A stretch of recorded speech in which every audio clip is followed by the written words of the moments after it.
Hello, everybody. This is Empowering Democracy. I'm your host, Joe Firestone. And our topics for tonight will be sinking ship. That is to say, is the collective West the sinking ship?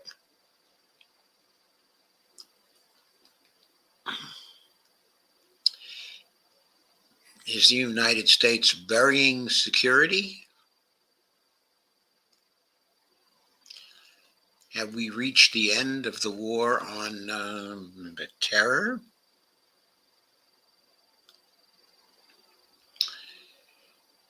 Next, we have had an awfully close shave. Are many of you aware of that shave? Well, you will be after the live stream tonight.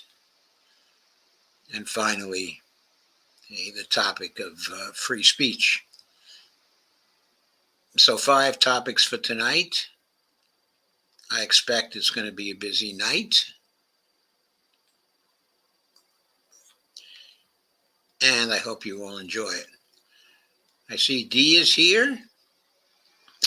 Hi, Dee Piers. How are you? Very good to see you here tonight, especially since it's your night off.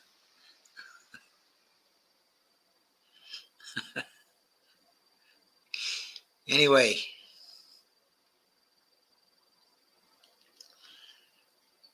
I'm going to start with, is the collective West a sinking ship?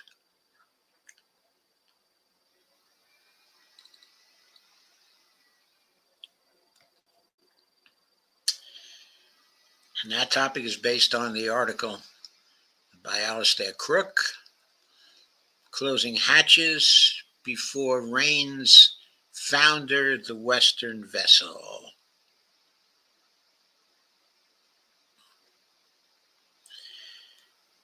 And there's a photo of Netanyahu with Bezalel Smotrich sort of at his elbow. I guess this is in the Knesset.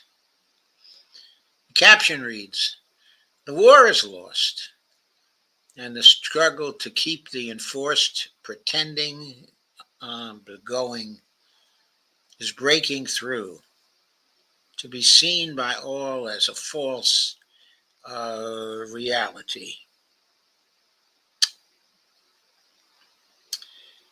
Alistair goes on, Israel is entering the next phase of its war on Palestine by completing its takeover of the Gaza Strip from the northern border to the Netzarim corridor. It is likely that they intend for this area to then gradually be made available for Jewish settlement and annexation to Israel.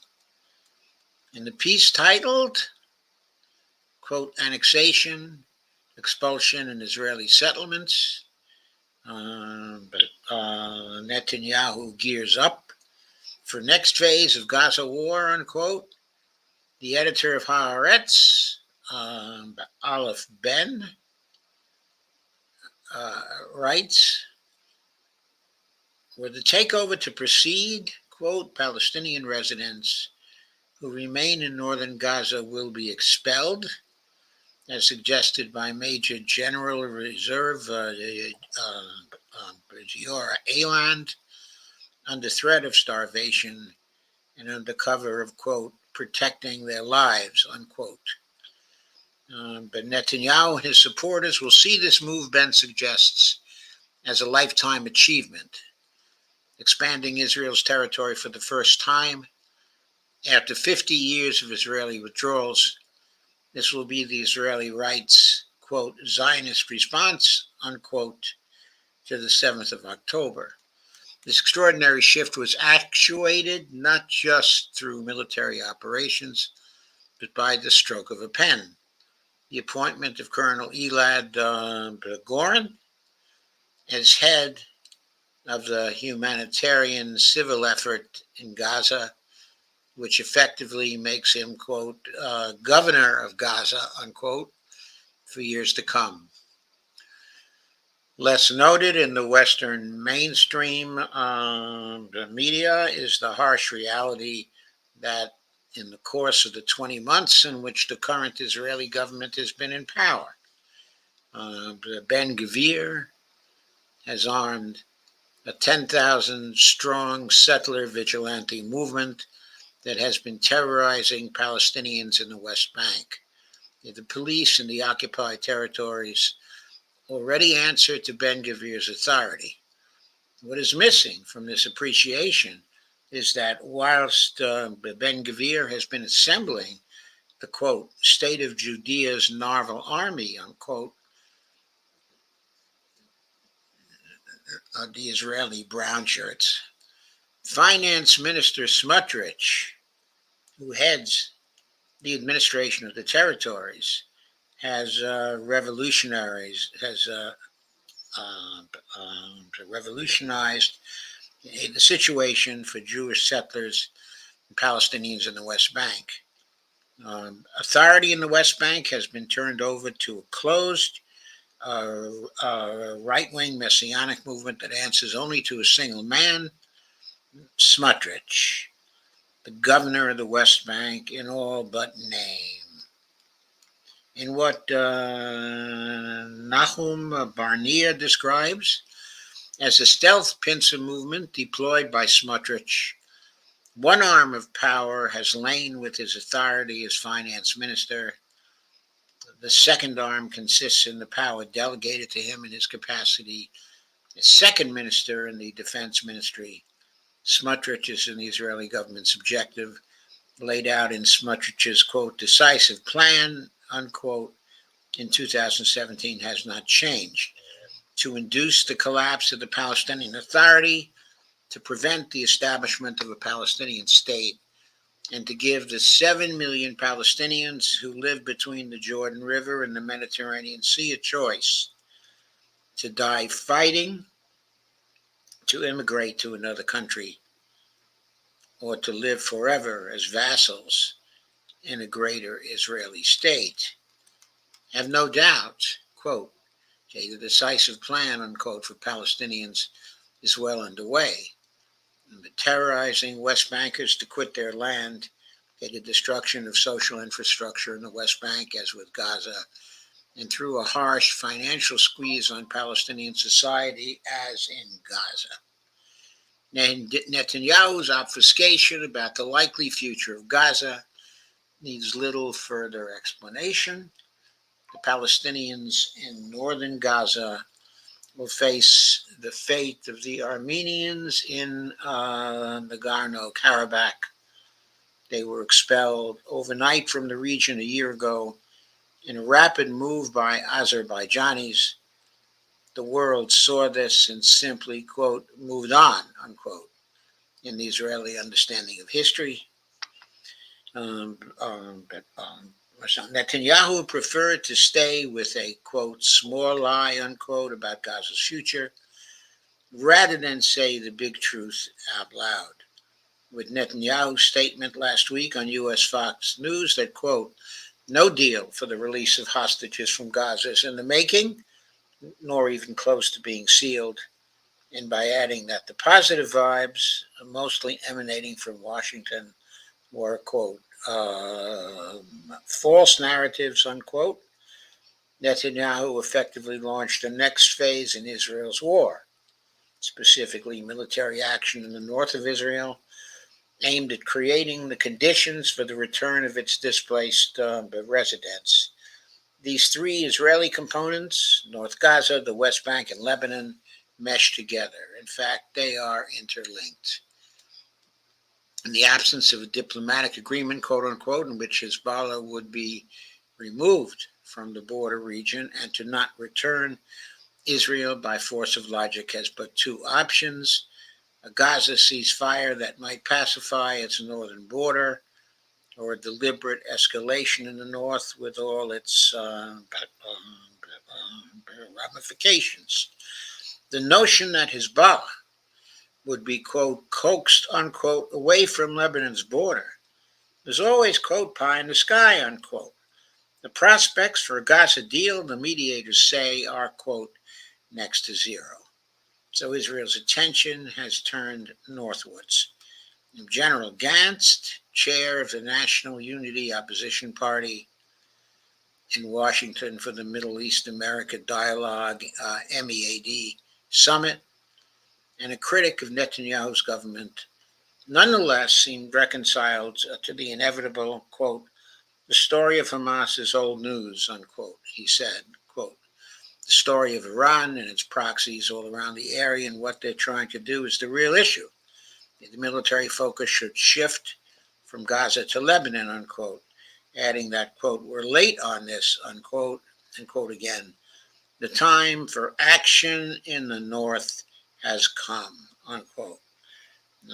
U.S. General Correa, who commands U.S. forces in the region, arrived at the weekend in Israel, his second visit in a week, to complete, quote, coordination with the IDF in anticipation of any possible retaliatory Iranian and Hezbollah attack, unquote. Washington, though committed to support Israel in any conflict with Iran or Hezbollah, but nonetheless is worried.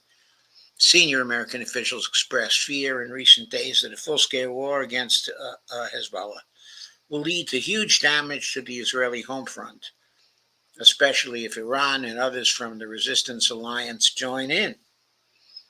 Iran's acquisition of advanced Russian defense materiel has severely complicated the picture for the U.S. It may prove to be a game changer when paired with Iran's stockpile of advanced strike missiles. A modern war has passed through a revolution. Western air dominance has been checkmated. The U.S. unwisely is committed to engage in any conflict that extends to Lebanon and Iran, and this per se likely would threaten Kamala Harris' election prospects as anger mounts amongst Muslim voters in key U.S. swing states. There is also more than a hint of suspicion in Washington that Netanyahu would relish both hurting Biden-Harris and throwing the election to Trump. Netanyahu's, quote, great victory, unquote, plan to clear Greater Israel of Palestinians is unfolding. However, crushing Hezbollah remains outstanding. Are all these, quote, victories, unquote, remotely feasible? No. They risk rather the collapse of Israel, as authoritative commentators such as Major General Brick have made clear. It is, however, feasible that Netanyahu will try to execute it. The Kahanist spirit lives on and is today mainstream in Israel. This prospect casts the dark pall of a black swan circling overhead of the Middle East for the months until the U.S. Election. It's not too many months. It's only 50 days. So, too, does the Ukraine war contain the seeds of an unexpected, pleasant surprise. President Putin this week at the Vladivostok Eastern Economic Forum suggested that the Ukraine war, too, is at an inflection point on a par with that of the Middle East. Russia has turned the tables on the U.S. through its response to the Kursk incursion into Russia. Russian forces seized on the folly of Ukraine's deployment of its crack brigades and prized Western armor into a forested, lightly populated confinement cage and settled down to leisurely, quote, turkey shoot, unquote. Moscow refused debate to draw down Russian reserves on the Donbass front to deploy into Kursk. And Putin clarified with quiet confidence in Vladivostok that Zelensky, quote, accomplished nothing from the Kursk offensive. The Russian forces have stabilized the situation in Kursk and started pushing the enemy from the border territories, whilst the Donbass offensive has made impressive territorial gains, unquote. For the sake of clarity, Putin said the enemy is suffering very heavy losses, both in manpower and equipment. The situation, he underlined, could lead to the collapse of the front of the most critical area and result in the complete loss of combat capability of its entire armed forces. Putin may insist, as always, he is open to dialogue, but his words at the end of that sentence were stark. A collapse, quote, which is what we were striving for, unquote, referring to the complete loss of Ukrainian combat capability. These are 7 key words. To extrapolate, with a complete collapse of combat capability, almost certainly comes the unraveling of the political architecture that is uniquely levered upon those military capabilities and not on any political legitimacy. What Moscow cannot foresee is how or in what form that unraveling might take. The Kiev political structures likely will continue their zombie existence, albeit one stripped of their raison d'etre, for as long as the Biden administration can manage it, for the sake of saving face until the elections. President Putin may talk the talk, quote unquote, of mediation, but Moscow well understands that the power structure in Kiev was drawn from the pool of racist anti-Slavs, precisely to block any accord with Moscow.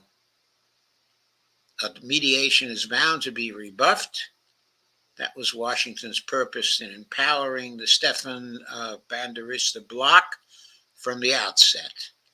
An unraveling of the Kiev political structures, however, probably renders all the, quote, would-be mediators, unquote, unnecessary. Put frankly, a new cleansed dispensation in Kiev likely would conclude that it has, sorry folks, I lost my thread here for a second. I think I can get it back quite quickly.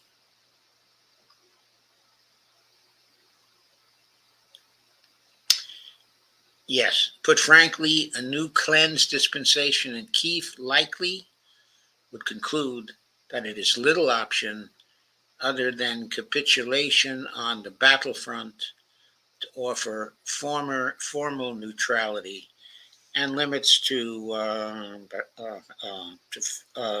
future militarization. And Moscow was quite able to discuss that with Ukrainians without help from outside. Of course, a chorus will arise that the U.S. will not be able to accept the complete collapse of Ukraine's military capabilities in the run-up to the November elections. That is quite true, rhetorically. That is why Putin keeps the mediation narrative alive, quote unquote. There is the BRICS summit ahead in Russia in late October, which needs managing. The West will push mediation until the last in order to keep the existing Russophobic Kiev regime on life support for as long as possible, and to keep the frozen conflict notion to the fore in the mind of some of the BRICS attendees. However, the frozen conflict proposal is a trap to lay foundations for a future platform of pressures on Russia. The US and UK intelligence service chiefs may toy with the idea of striking deep into Russia with ATACMS, but the resort to measures frankly aimed to terrorize the Russian civilian population and to undermine Putin's popularity serves more to underline Western strategic failure. Yet again, the West has failed to stand up a credible military force to overthrow a target, even one painted in full demonic hues. The war is lost, and the struggle to keep the, quote, enforced pretending, unquote, going is breaking through to be seen by all as a false reality.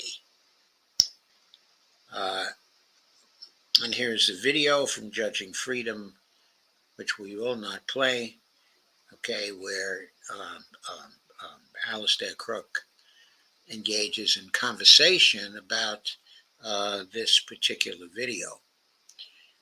I think what Alistair has laid out here is a true picture of what, okay, is going to happen. The only thing missing from it is that essentially events that occurred after this article, okay, was written contradicts the paragraph. The US and UK intelligence service chiefs may toy with the idea of striking deep inside Russia with ATACMS because, as we shall see as we move through the pieces we will go through tonight, that is no longer practical. The toying with that idea, okay, is now over, and we shall see shortly why that is true. Other than that, though, this article is right on.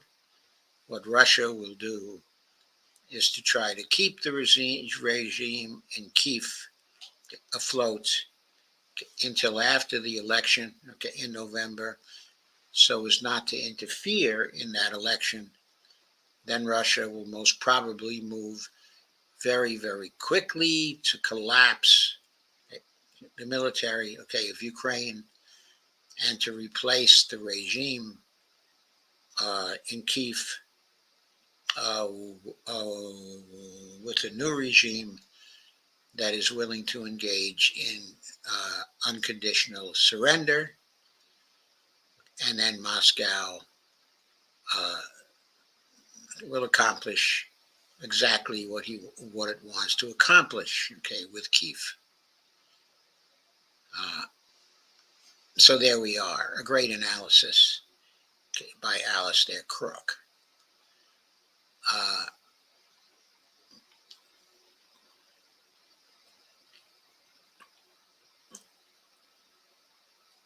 And we have Steve Wolfbrand is here, so is Evelina. Steve says, hello, everybody. Steve says, exploding pages is terrorism. And Steve Wolfbrand says, hi, D. Steve says hello on Facebook, both on Facebook and on YouTube. He's watching both. Since I came in late, who wrote the story and where do they get their information? The author of this story was Alistair Crook.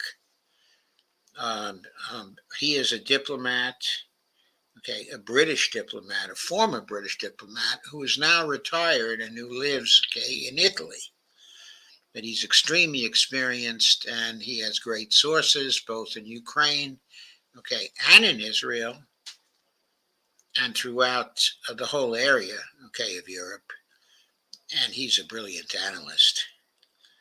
And where he got his information is from various pieces, okay, on Telegram and from the contacts that he has all over the area, including in Russia, okay, itself. Steve Wolfbrand says, pagers, and he says, sorry, yes, I know, pages, exploding pages, assassinations through exploding pages. Steve says, after so many dead, okay, for nothing, and true, after so many dead, okay, for nothing. So let's go into a second piece tonight, which is by Pepe Escobar, as you know, a personal favorite of mine. And this deals, okay, with BRICS.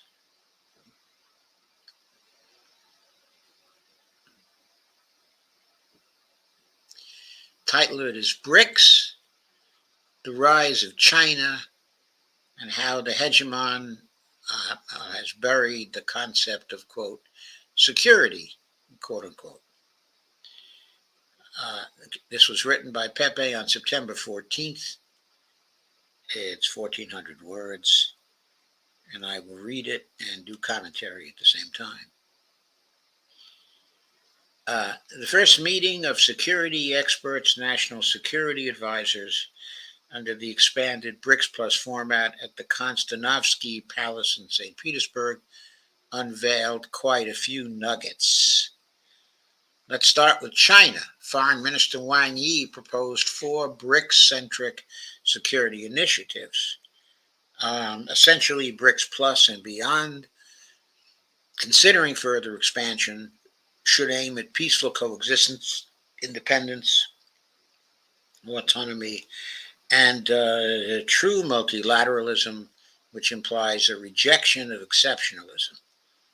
At the BRICS table, the overarching theme was how member nations should support each other despite so many challenges, mostly unleashed by you know who. Well, guess who, folks? On India, Secretary of the Russian Security Council, Sergei Shoigu, meeting with Indian National Security Advisor Ajit Doval, stressed the strength of the alliance, quote, confidently standing the test of time, unquote. The larger context was in fact offered in parallel in Switzerland at the Geneva Center for Security Policy by the always delightful Foreign Minister S. Jaishankar. Now, Jaishankar is always making delightful statements of one kind or another.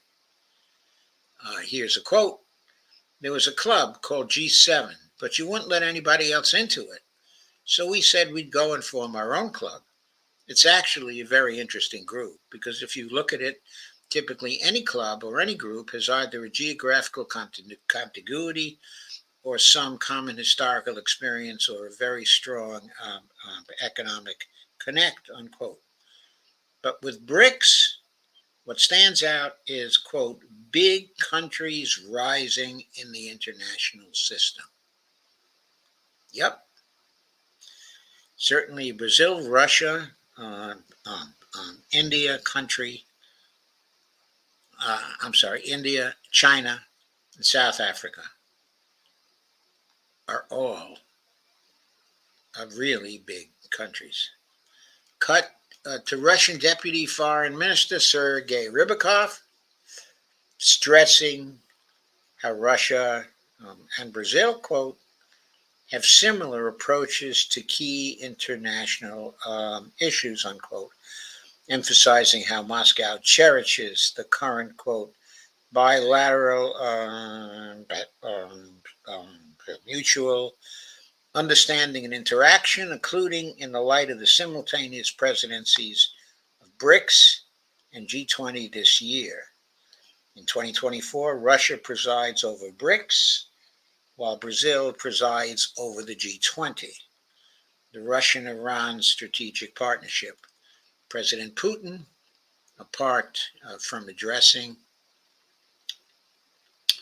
the meeting, had bilaterals with all the top players. Putin noted how 34 nations, quote, have already expressed their desire to join the activities of our association in one form or another.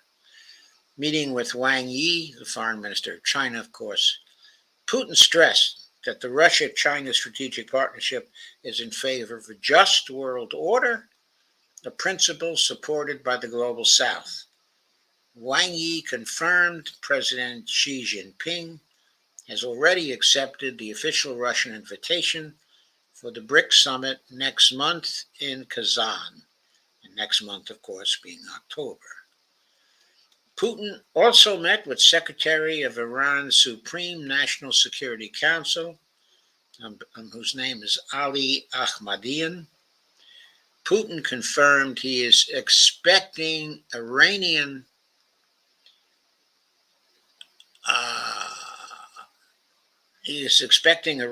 President Masoud Pezeshkian for another visit to Russia apart from the BRICS summit to sign their new strategic partnership agreement.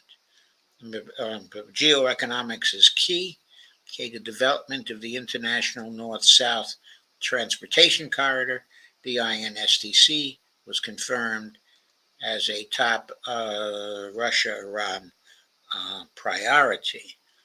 Shoigu, for his part, confirmed, quote, "We are ready to expand cooperation between our security councils.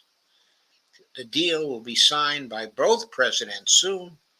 Moreover, Shoigu added that Iran's entry into BRICS advances cooperation, among members to form a, quote, "common and indivisible architecture of strategic security and a fair polycentric world order," unquote.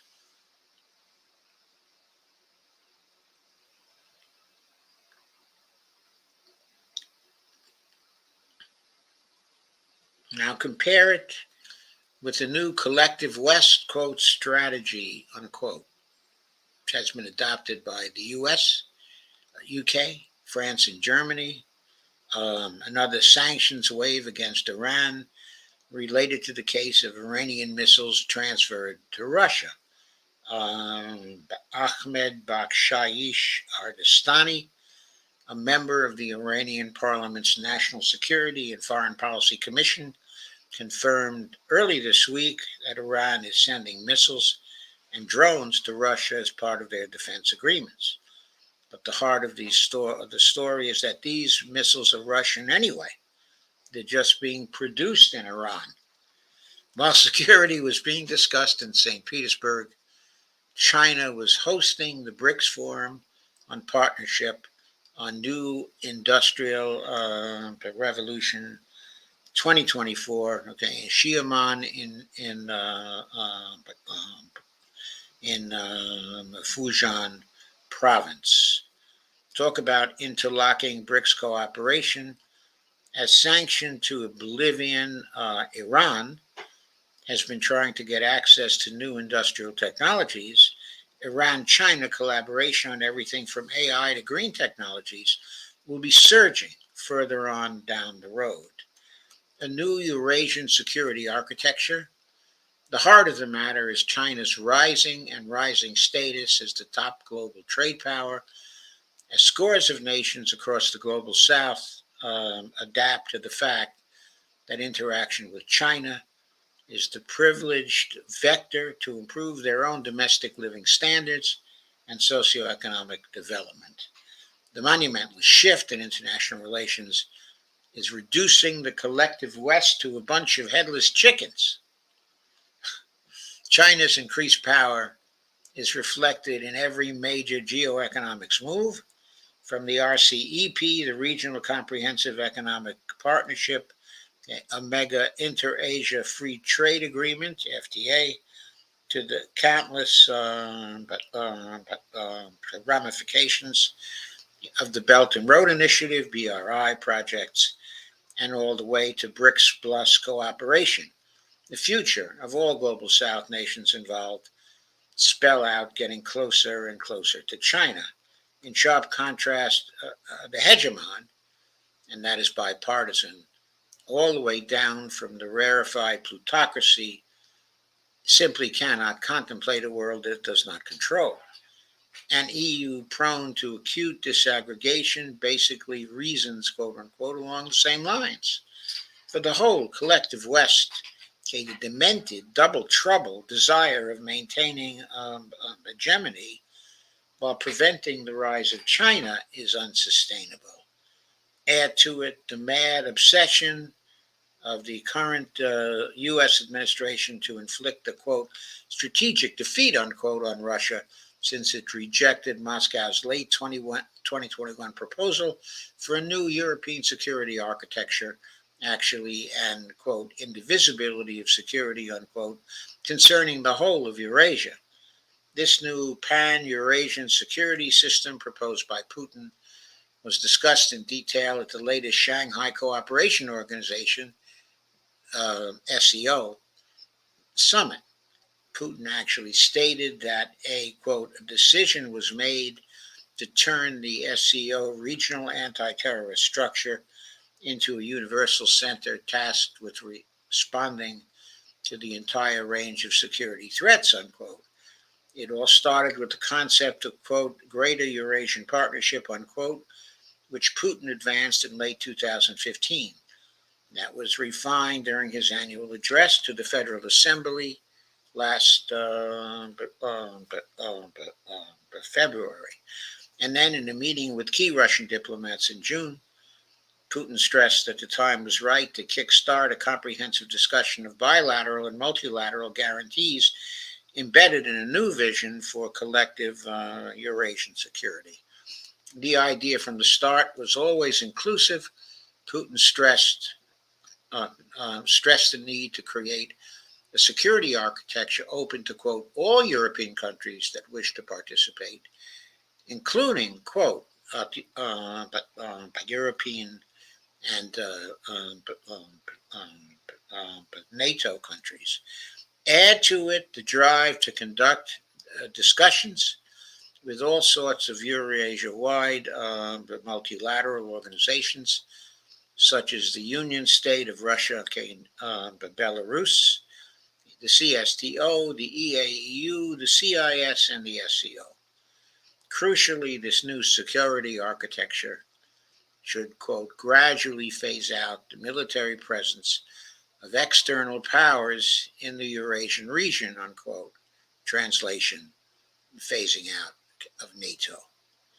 And on the geoeconomic front, apart from developing a series of international transportation corridors across Eurasia, such as the INSTC, the New Deal should, quote, establish alternative to Western-controlled economic mechanisms, from expanding the use of national currencies and settlements to establishing independent payment systems, two top BRICS priorities, which will feature prominently in the Kazan summit next month.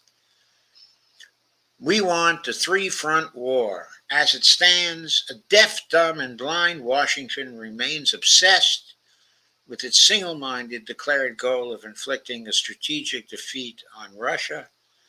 Russian ambassador to the U.S., Anatoly Antonov, cuts to the chase. Quote, it is impossible to negotiate with terrorists, unquote, adding that, quote, no schemes or so-called, quote, peace initiatives, unquote, to cease fire in Eastern Europe without taking into account Russia's national interests are possible. Conferences won't help either, no matter how beautifully they are named. As in the years of the Great Patriotic War, fascism must be eradicated. Goals and objectives of the special military operation will be fulfilled. And remember, those goals were the neutralization of Ukraine, the demilitarization, of Ukraine, and the denazification, of Ukraine. Remember that.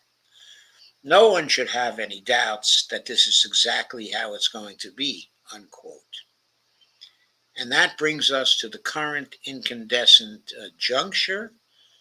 There are only two options ahead for the U.S. proxy war against Russia and Ukraine: an unconditional Kyiv surrender or escalation towards a NATO war against Russia. And again, we'll have commentary on that a little bit later. But the unconditional Kyiv surrender notion is in line with what Alistair Crook is saying as well. So Mr. Rybakov has no illusions, even as he puts it quite diplomatically, quote, signals and actions that we are witnessing today are aimed towards escalation. This remark will not force us to change our course, but will create additional risks and dangers for the United States and its allies, clients, and satellites, no matter where they are, unquote. So that's a warning, from Rybakov. Not the only warning that was directed at the hegemon in the last week or so. After bombing the concept of diplomacy, the hegemon has also bombed the concept of security. Acute dementia in U.S. think tank land has even reached the point of dreaming of a three-front war, and this from an, quote, indispensable nation, unquote, whose mighty navy has been utterly humiliated by the Houthis in the Red Sea. It is really a spectacle for the ages to see the plurocracy of a 200-year-plus savage nation, which essentially looted most of its land from others, believe it can simultaneously challenge the Persians, the Russians, and an Asian civilization with 5,000 years of recorded history. Well, savages will always be savages, says Pepe Escobar. This, too, I think, is a beautiful analysis, and we need to take it very, very seriously. It's republished from the Strategic Culture Foundation, okay, which, of course, is a Russian outlet. So I will stop sharing this. Once again,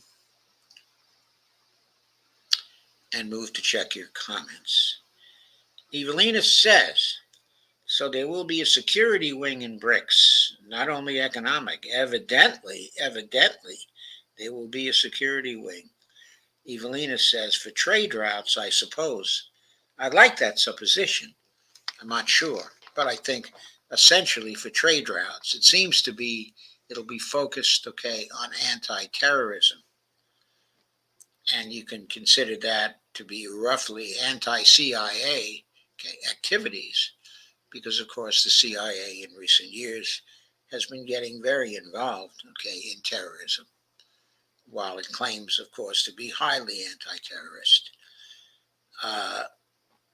Evelina says, Pepe says Putin keen on allowing NATO countries into the BRIC security architecture, but he may need to convince the rest of his government. He may need to convince them, but Putin tends to be very convincing. So I really don't doubt that he will be able to convince them. I don't know whether I shared this on Facebook, so I'm going to do that now. Attendance is pretty good but tonight, but I think there's potential for it to be even better. So I will share this now, myself, see if that helps things.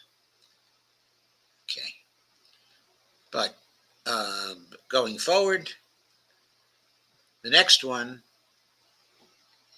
is also by Pepe and is also a piece from the UN's review. In fact, all three of these pieces I'm going through now are from the UN's review.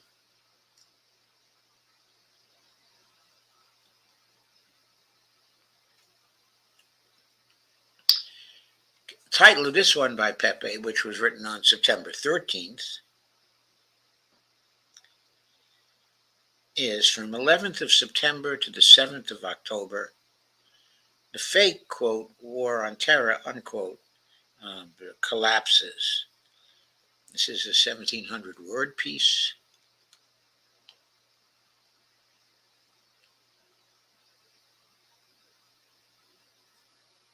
So this is a picture, of course, what happened, in 9/11. And then things are superimposed on a picture of what is happening in Gaza, I believe. In Iraq as well, since I note the toppling of statues.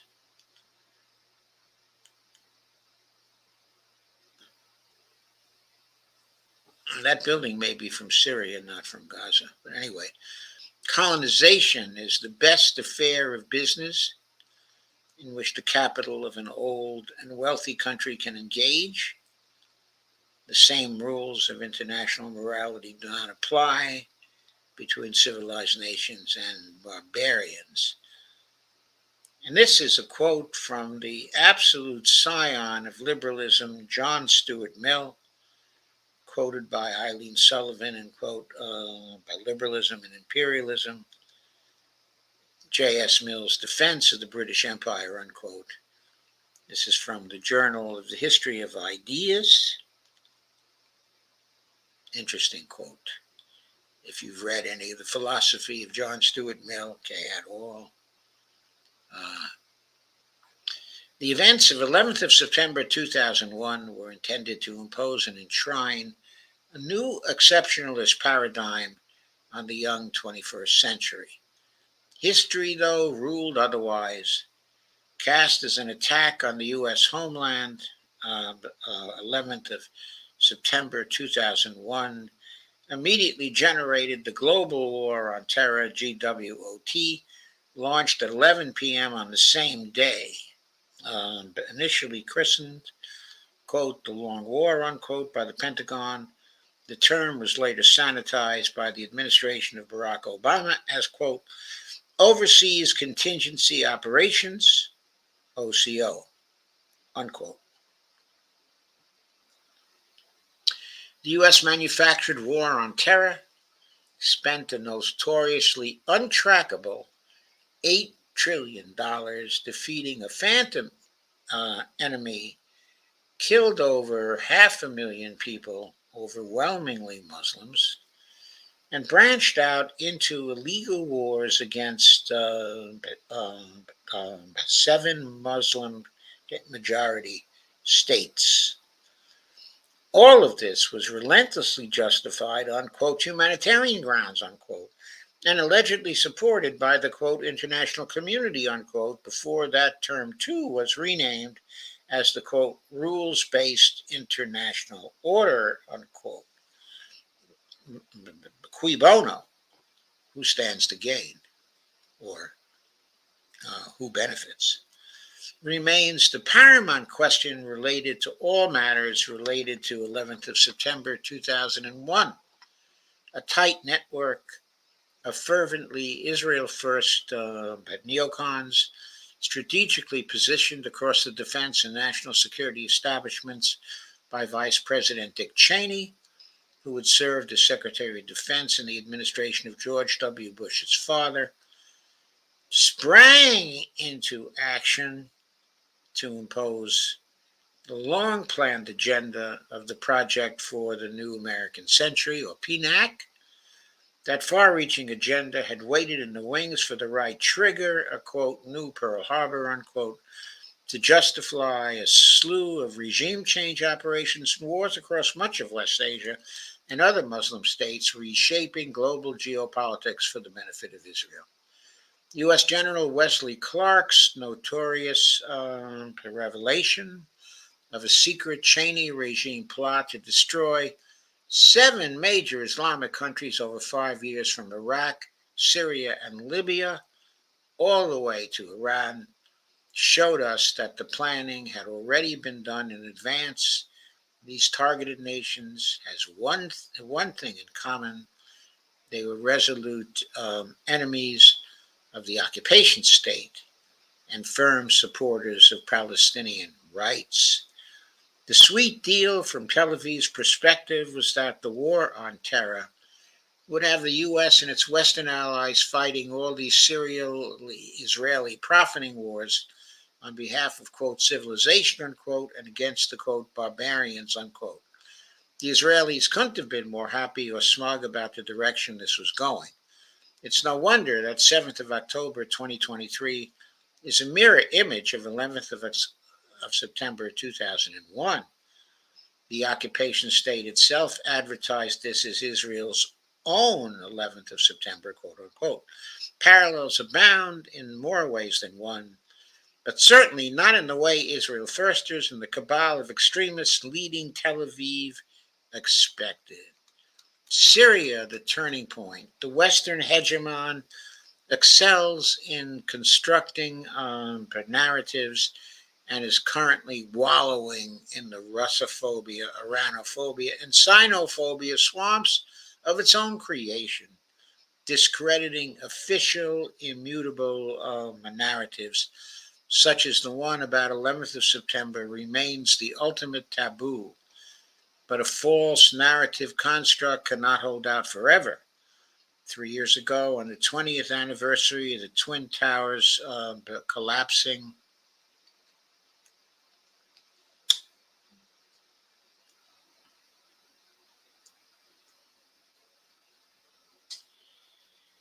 And the onset of the war on terror, we witnessed a great unraveling in the intersection of Central and South Asia.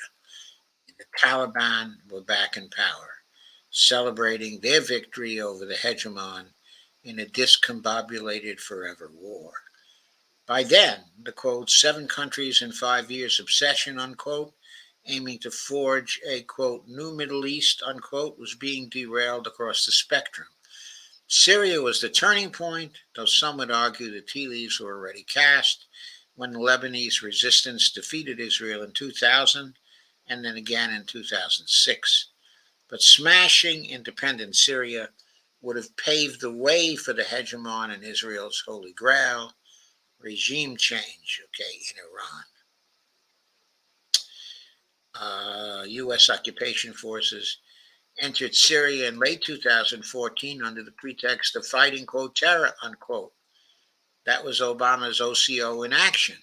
In reality, though, Washington was using 2 key terror outfits, Daesh, aka ISIL, aka ISIS, and Al Qaeda, aka Jabhat al Nusra, aka Hayat Tahrir al Sham, to try to destroy Damascus.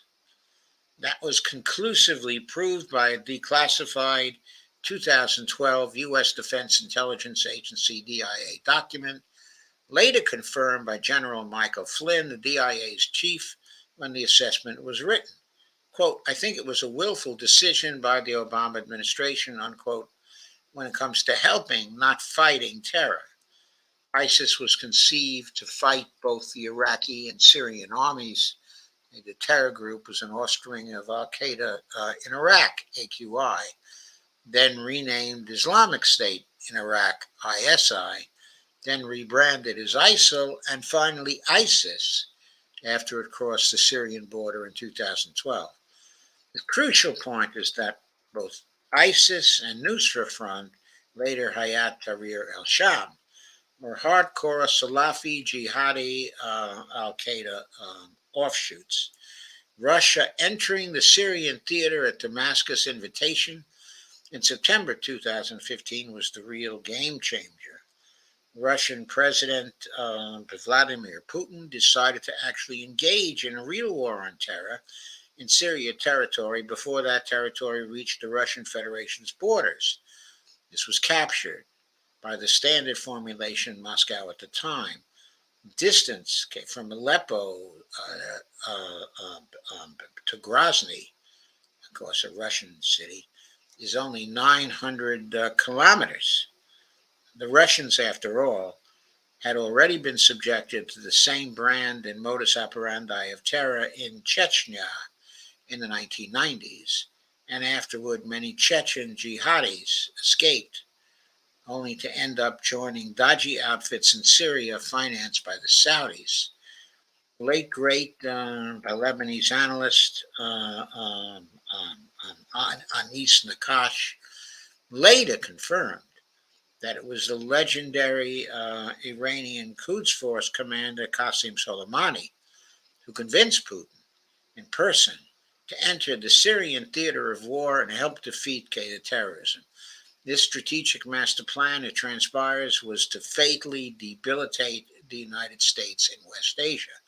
The U.S. security establishment, of course, would never forgive Putin and especially Soleimani for defeating their handy jihadist foot soldiers on the orders of President Donald Trump. The anti-ISIS Iranian general was assassinated in Baghdad in January 2020 alongside Abu Mahdi al-Mohandes, deputy leader of Iran's Popular Mobilization Units, the PMUs, a broad spectrum of Iraqi fighters who had coalesced to defeat ISIS in Iraq.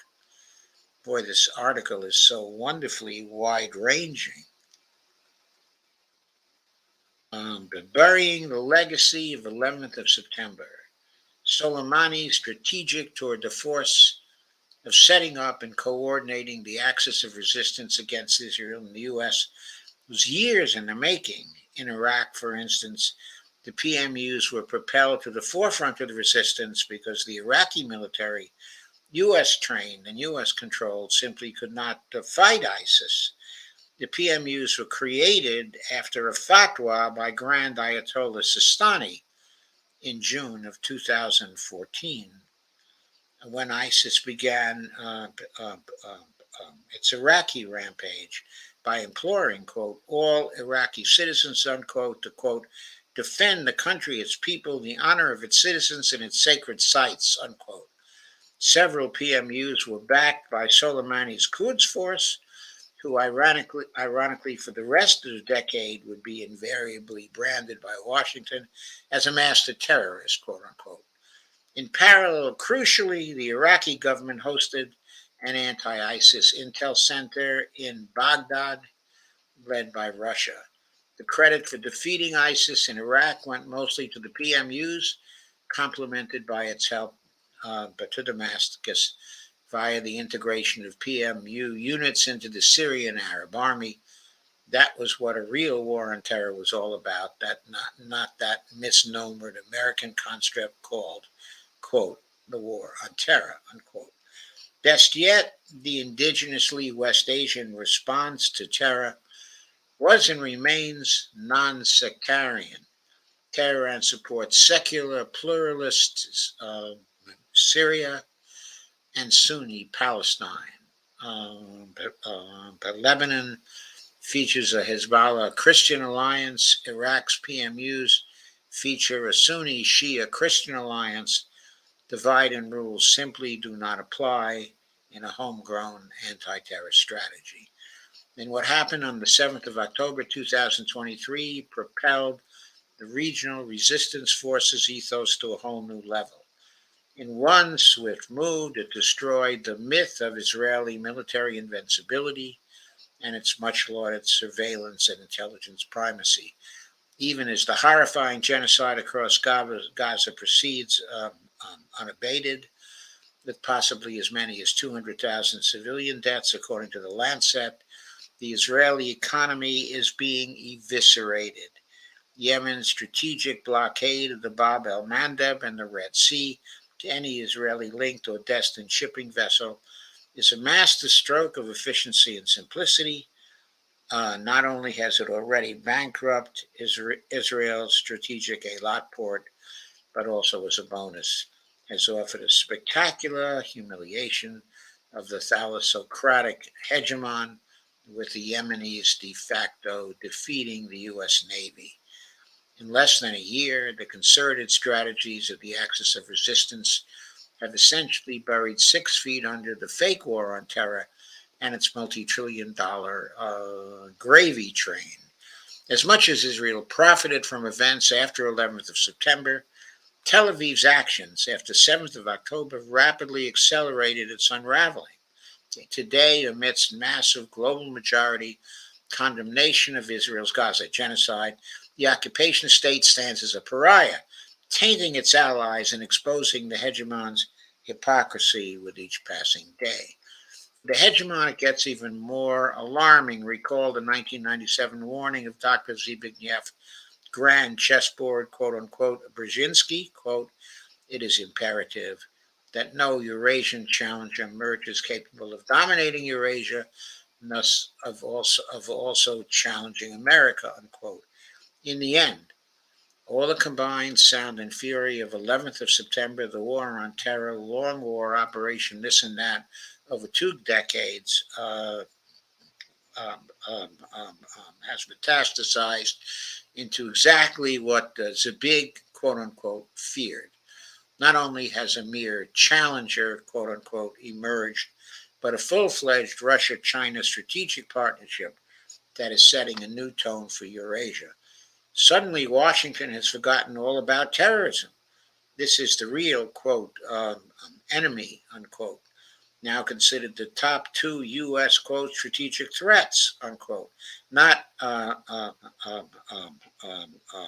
Qaeda and its many incarnations, a flimsy figment of the CIA's imagination, rehabilitated and sanitized in the previous decades as those mythical, quote, uh, the, the mythical moderate rebels, unquote, in Syria. What's even more eerie is that the conceptually nonsensical war on terror forged by the neocons immediately after 11th of September is now morphing into a war of terror, italics mine, embodying the desperate Hail Mary pass by the CIA and MI6 to, quote, confront Russian aggression, unquote, in Ukraine. That's bound to be metastasized into the Sino-Soviet swamp because those, uh, into the Sinophobia swamp, because those same Western intelligence agencies consider the rise of China to be, quote, the greatest geopolitical and intelligence challenge, unquote, of the 21st century. The war on terror has been debunked. It is now dead, but get ready for serial wars of terror by a hegemon unaccustomed to not owning the narrative, the seas, okay, and the ground. This was republished from the cradle by the permission of the author or a representative. It is a terrific column and spot in terms of the end of the war on terror. It is now dead, and we do have to get ready for the serial wars of terror by the hegemon. But maybe not. Maybe not. Maybe there's hope for change. Why would there be hope for change? Well, that gets into our next piece. But before we go on to the next piece, I want to look at some more of your comments.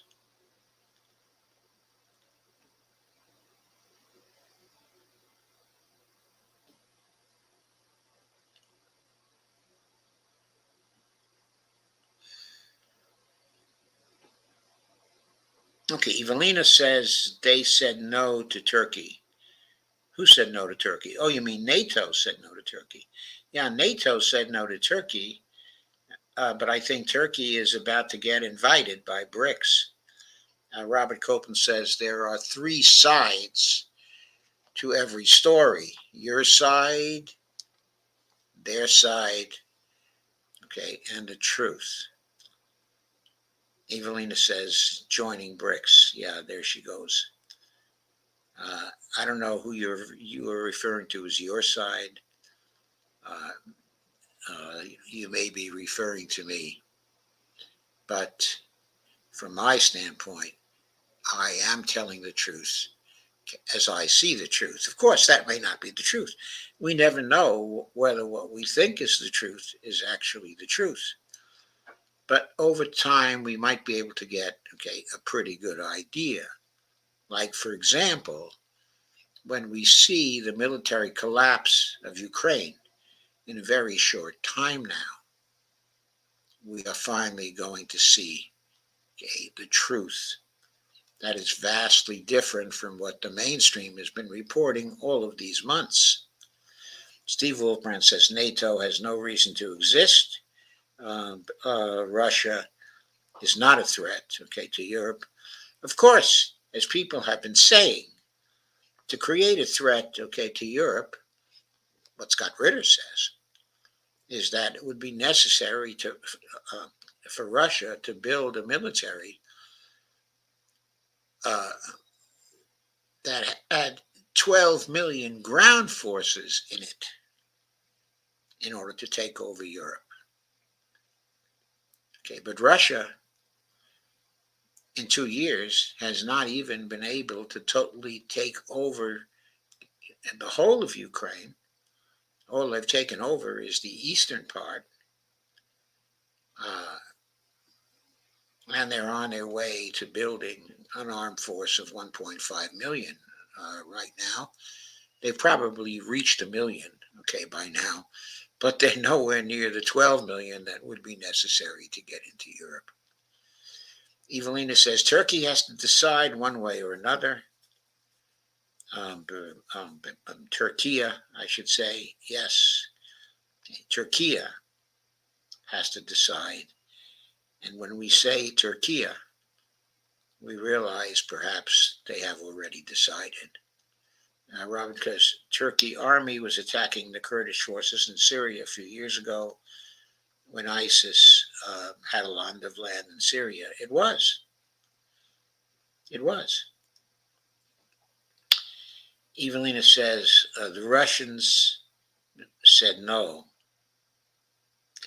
Robert Club said no. I mean every story. Evelina says because Turkey is a NATO country. It's a NATO country now, but it may not be a NATO country for very long.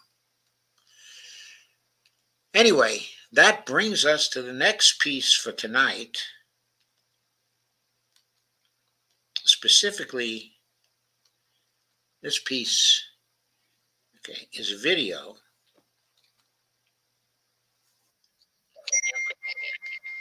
Okay, it's an interview, okay, that Nima Al-Khurshid had with Scott Ritter, and I'll be playing parts of that interview for you now because what's being said in that interview, okay, is enormously striking. So let me get to my notes on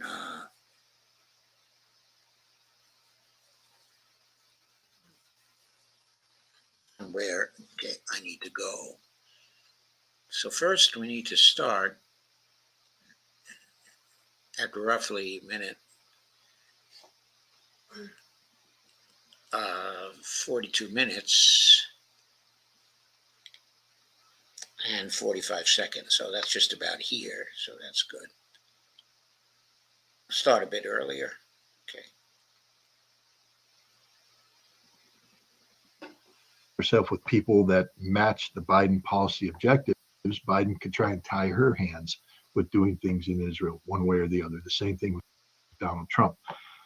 I guess what I'm trying to say is anybody who thinks that they know what's going to happen between now and November is smoking dope. And if you think you know what the outcome is going to be come January on Inauguration Day, again, you're smoking dope. This is a very complicated question that's fraught with problems domestic and international.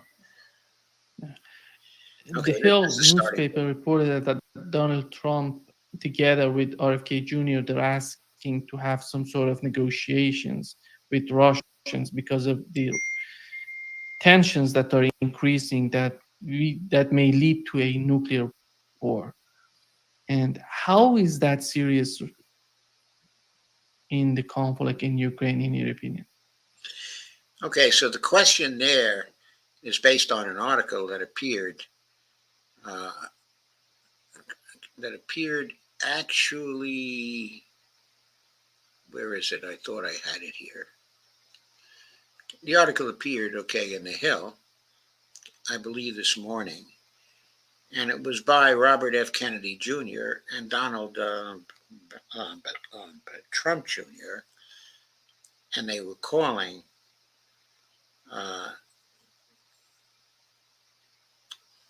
for diplomacy to end the war, okay, in Ukraine, calling out the dangers of escalation to nuclear war. And Nima was asking for Scott's take on that. And here's Scott's answer.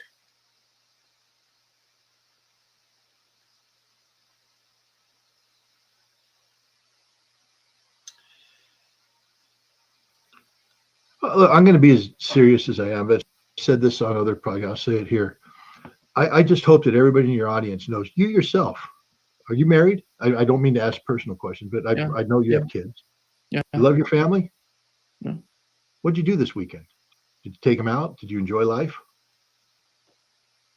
You know, you almost died on Saturday. Do you know that? Are you aware of that? Or are you pretending it didn't happen? Because had Joe Biden signed off on the proposal that Keir Starmer, the Prime Minister of the United Kingdom, brought in to greenlight the use of Storm Shadow cruise missiles and American ATACMS missiles against targets inside Russia, we'd all be dead.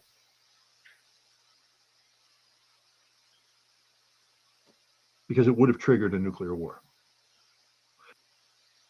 The Russians said, from Vladimir Putin to the ambassador to the United Nations to the Russian ambassador here in the United States, that this would be an act of war. In fact, the Russian ambassador at the United Nations, in session with the Security Council, said it will be a declaration of war.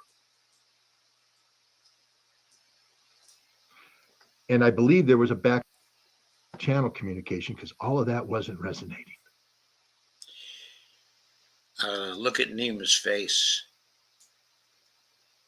as Scott goes on his rant.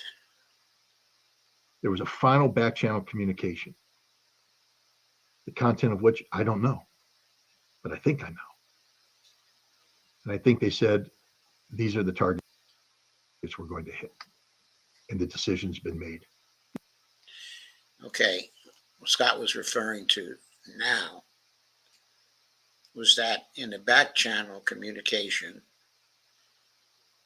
the targets the Russians were going to have in response to attacks, on Russia, the targets were given to the United States in the back channel the communication. They were specified by the Russians. Okay.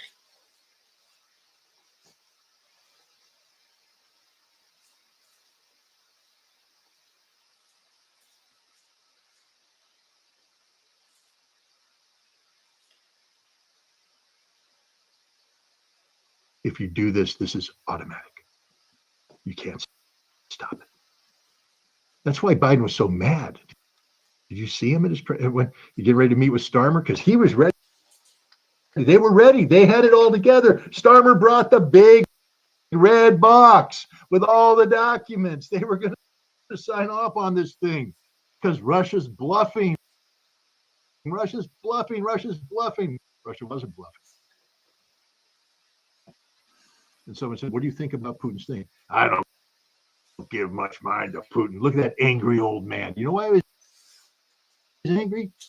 Because he was humiliated by the Russians. But this isn't about humiliation.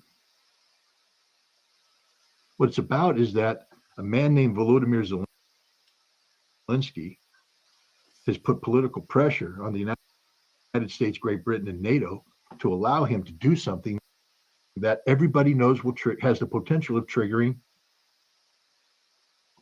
a nuclear war. And they almost did it. They almost signed off on it.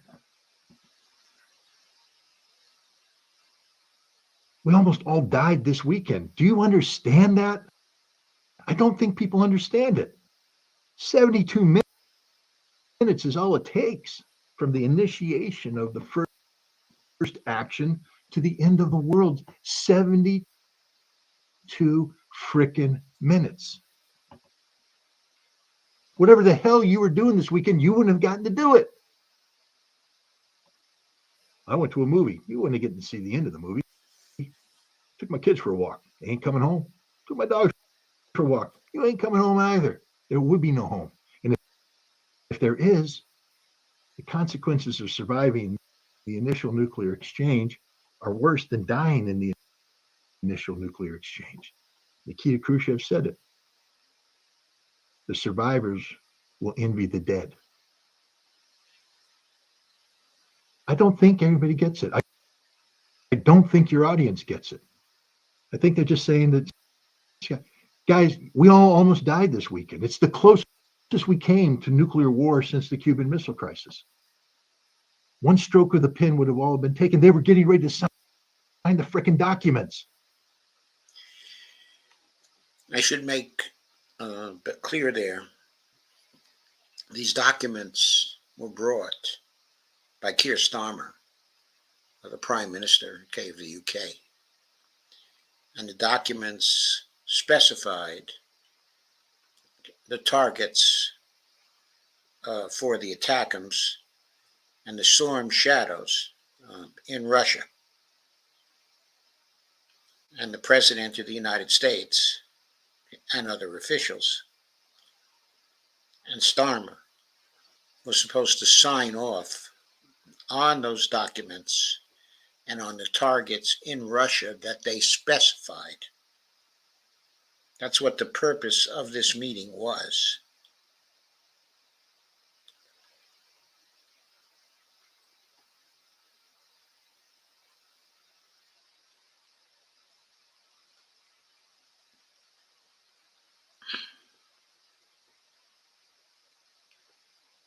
Biden was lined up with Starmer. They had the paperwork ready. And it's only because the Russians said, if you do this, this is what's going to happen.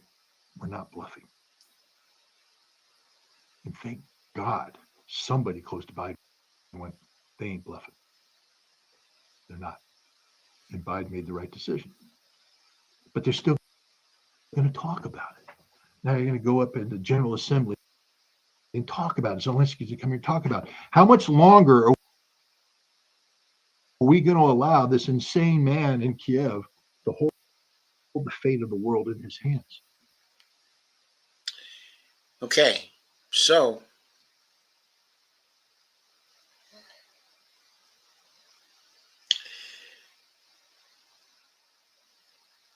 Biden then was prevailed upon, probably by the Defense Department representatives, not to sign. We don't know who received the back channel phone call. We don't know if it went to the CIA. We don't know if it went to the Pentagon. We don't know if it went to Biden himself. But we can suppose that what the phone call contained was a specification of what the NATO targets of Russia were going to be in response to the use of the ATACMS and the storm shadows. The Russians had said in public earlier in the week that Putin was quite clear that he would consider the use of the ATACMS and the storm shadows to attack civilians in Russia, that he would consider that a virtual declaration of war by NATO on Russia. Because the decision to use the ATACMS in that way was a different kind of decision that crossed a red line, a real red line, not a supposed red line that was assumed by the West, but a real red line stated by Russia. You must not go this far.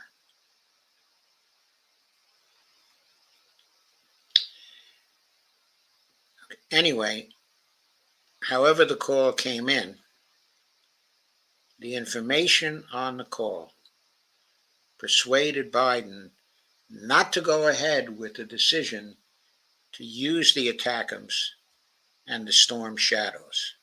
Now we have to understand first, that decision had been made. That's why Starmer came to the United States. It was made. They were going to talk about the details, the targets, and they were going to sign off on those so the Ukrainians would know what was allowed and what was not. But the basic decision to attack had already been made. And then these statements by the Russians through their ambassador and the public statements by the Russians and the back channel communications by the Russians finally convinced some of the decision makers, including the president, to not sign off, to back off.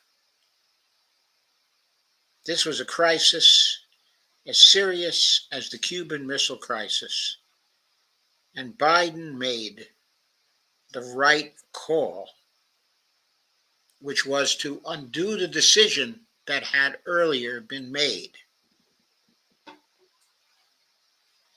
And Scott is saying that that saved us all last weekend. Now, I didn't know this was going on over the weekend. I didn't have any idea. I mean, I was oblivious to it. And all of you were probably oblivious to it, okay, as well. But our fate was in Biden's hands. He did the right thing. Now, hopefully, this is a turning point. I'm going to let Scott go on for a few more seconds, and then I'll jump to a different part, okay, of the video.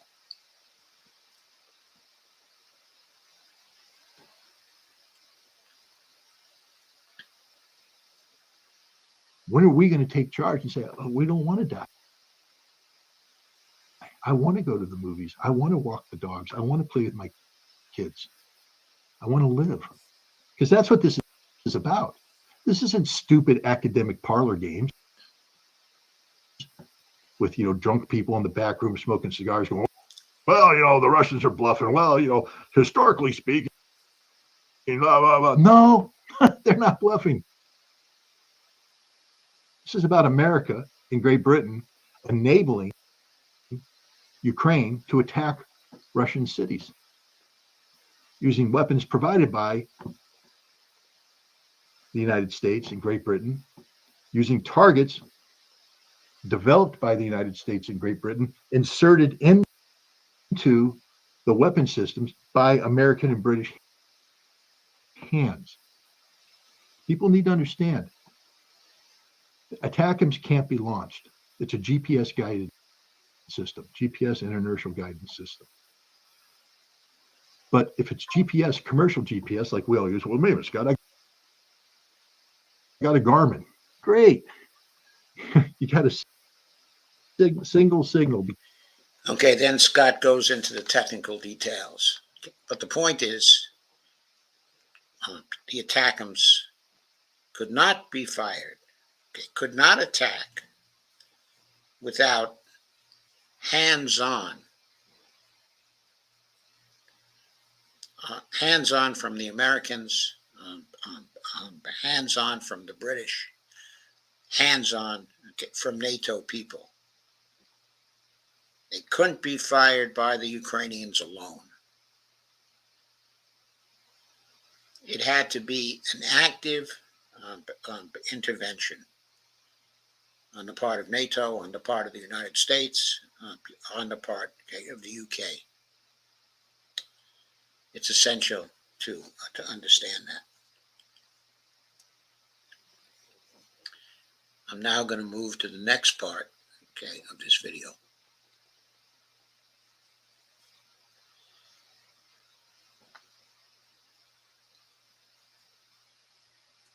And this is actually a longer piece. It starts at about 52:17.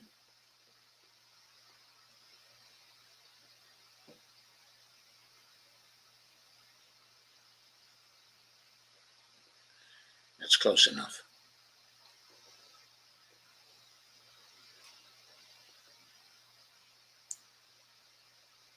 because the first thing is Putin said it. He said it on Thursday. That still wasn't good enough. Starmer showed up with the damn briefcase. They were going to sign these documents because they don't trust Putin.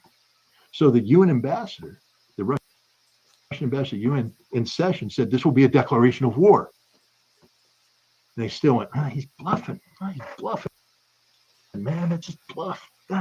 Anatoly Antonov. I saw him Friday night. I went to the Russian embassy on Friday night to attend a cultural event, a piano concert.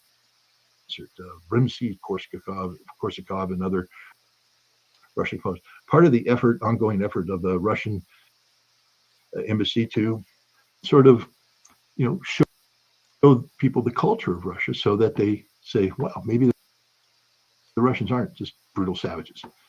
But he was sort of distracted, and I would say not on his diplomatic game. Why? Because he had to give an interview prior to this on instructions from his government to tell the United States that if they sign off on this, remember, he's the Russian ambassador. He's responsible for the Russians in the United States, that Russia will attack the United States. Russia will attack the United States. That's the message he sent. Russia will attack the United States. And now you're the Russian ambassador at a cultural event going, I hope those bastards heard what I said. Because if they didn't, this all ends. I mean, and that didn't work. They still think he's bluffing. So I think one more phone call was made. And that's where the back channel was used. Thank God for the back channel. The back channel saved our ass during a Cuban Missile Crisis. I think it saved our ass now, because still we don't believe him. Anatoly Antonov said things before. We just say, well, he's the ambassador taking instructions, bluffing. The Russian ambassador to the United Nations has said things before, just bluffing. Putin, just bluffing. Somebody made a phone call on Friday that said, we're not bluffing. And the phone call contained enough substance to convince the receiver that they weren't bluffing. Was this at the Pentagon level? Was done at the CIA? I don't know. What I do know is there's somebody right now in the American media that knows this. But why aren't they saying this? This is information we, the people, we need to know now. We need to know why Biden backed down. We need to know that Biden was shown evidence that said Russia will go to war against the United States if you do this. Why do we need to know that? So we understand the consequences the next time loudmouth and Zelensky start begging for permission to use long-range missiles. We, the people that don't want to die, need to shout down, don't listen to him, get rid of him, disregard him. We're not going to die for Ukraine. We are not willing to die for Ukraine. I'm not putting my family's lives on the line for Ukraine. That isn't going to happen. The story will come out. Mark my words, sometime in December, January, before whoever got elected gets sworn in, if we're still alive, then somebody will release, what happened, the inside story of how Biden backed down, blah, blah, blah, blah, blah, blah, blah. But by then, it won't matter. Now it matters. Right now it matters. We need to know this. Why did the president change his mind? We need to know that the Russians aren't bluffing. We need to know this so that all the pundits on American TV can be put on notice. Stop selling my death. I don't want to die. Not for Ukraine. Not for Zelensky. Not for this insanity that's going on in Europe today. And I hope everybody who's watching the show reaches the same conclusion. I don't want to die. You shouldn't want to die. Your family shouldn't have to die because of the stupidity of the West's approach. Okay, I'm going to stop it there. I think Okay, that's enough.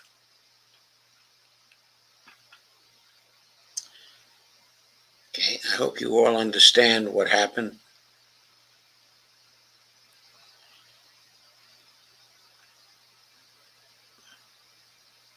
Okay, I hope you all understand how close we came.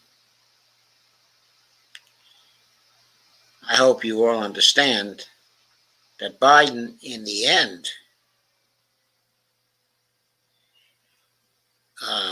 he backed off.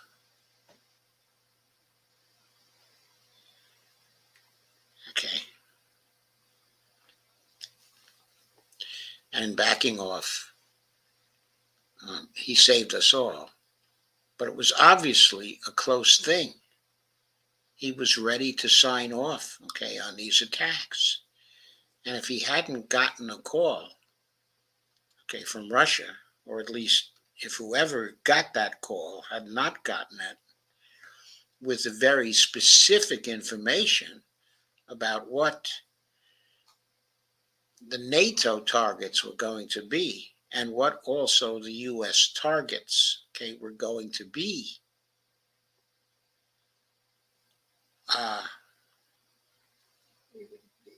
then the ATACMS would have been used and the escalation to nuclear war would have come. Scott believes we would have died over the weekend. Okay, most of us.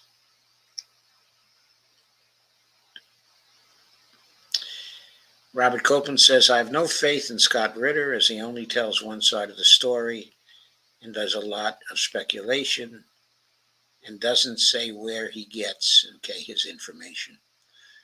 Okay, Robert, you don't have to have any faith, okay, in Scott Ritter. What Scott Ritter is speculating is that Russia is going to use nuclear weapons. Well, Scott doesn't really know whether Russia is going to use nuclear weapons, but he thinks they will use nuclear weapons because he thinks that was the warning that the administration got that made them actually back off. But what Scott Ritter and the rest of us can be pretty sure about is that in delivering this warning, that but the Russians were quite clear that they were going to be attacking Western targets using hypersonic missiles, for which, Robert and others, we have no defense. Something else over the weekend happened with respect to Israel, or maybe it was Friday or Thursday, I forget. But the Houthis used a hypersonic missile to make a successful attack on Tel Aviv. That missile traveled over 2,000 kilometers. If I'm not mistaken, that's 1,200 miles, and evaded all the Israeli defenses and all the US defenses and UK defenses that were protecting Israel. That missile got through to its target. We even know the speed of that missile. It was 6.6 Mach. It got through all the defenses. It wasn't detected. It was moving too fast.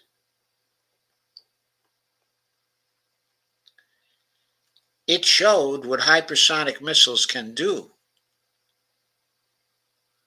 Now, it wasn't a hypersonic missile that had a nuclear weapon on it, but we don't have to assume the Russians would use nuclear weapons in the first exchange to understand what would happen.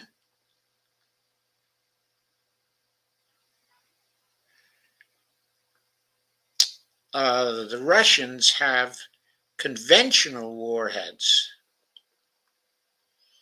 that they can use on their hypersonic missiles that are as powerful as the Hiroshima bombs. They could use those for attacks on major American cities. They could refrain from using nuclear weapons in the first exchange. But of course, we would have to retaliate. And the only way we could successfully retaliate is to use the Polaris submarines with their nuclear weapons. And then that would surely escalate into a nuclear war.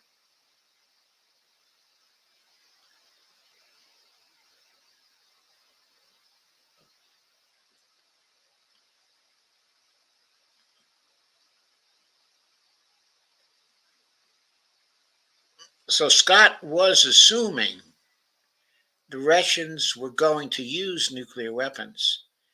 But I am telling you that they wouldn't even have to do that on the first exchange. But after the first American retaliation,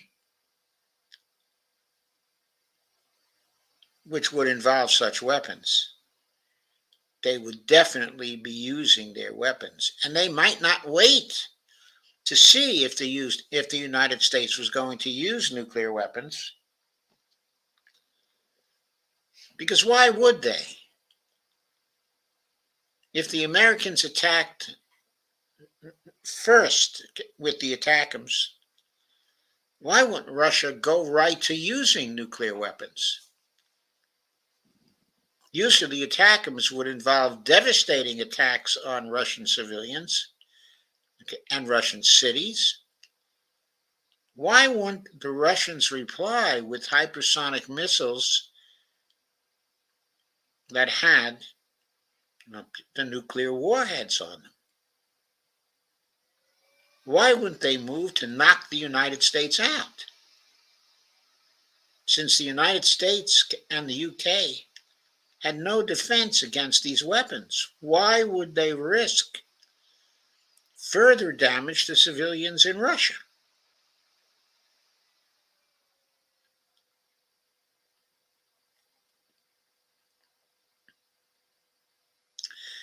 Especially since they were going to get the Polaris retaliation anyway, most likely.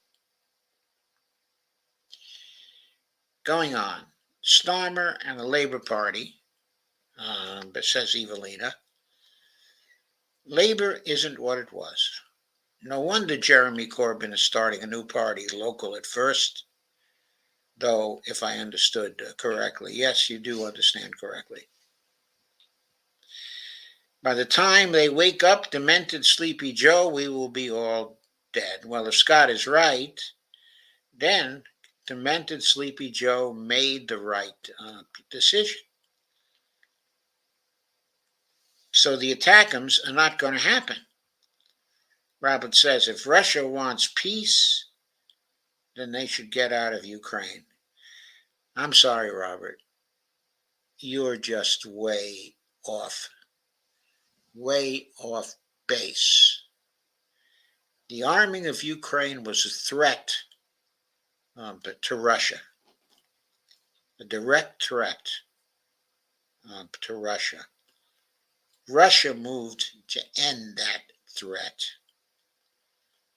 And we would do the same thing if we had someone on our border who was developing that kind of threat. We would do exactly the same thing, except we would act much faster and more ruthlessly than the Russians have acted.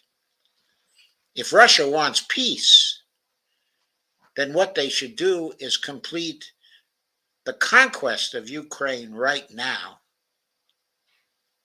and force the demilitarization, the neutralization, and the denazification upon them.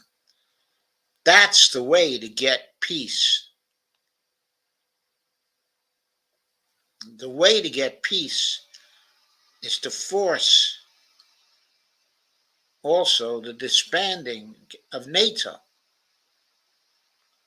which is a likely result of a comprehensive defeat, of Ukraine, which is about to happen. Lana says hi, Steve says hi, and Lana waits to see. Ukraine will have to give up some eastern territory that are ethnically Russian and commit to neutrality. Yes, and they're going to have to turn over the Nazis too, because I think the Russians are going to pursue denazification with zeal. I think the Banderites are done, and done for good. Evelina says, between oblivious and blown, but to oblivion, I take the former. Better oblivious than blown to oblivion, sure. Steve says, no wonder I'm having trouble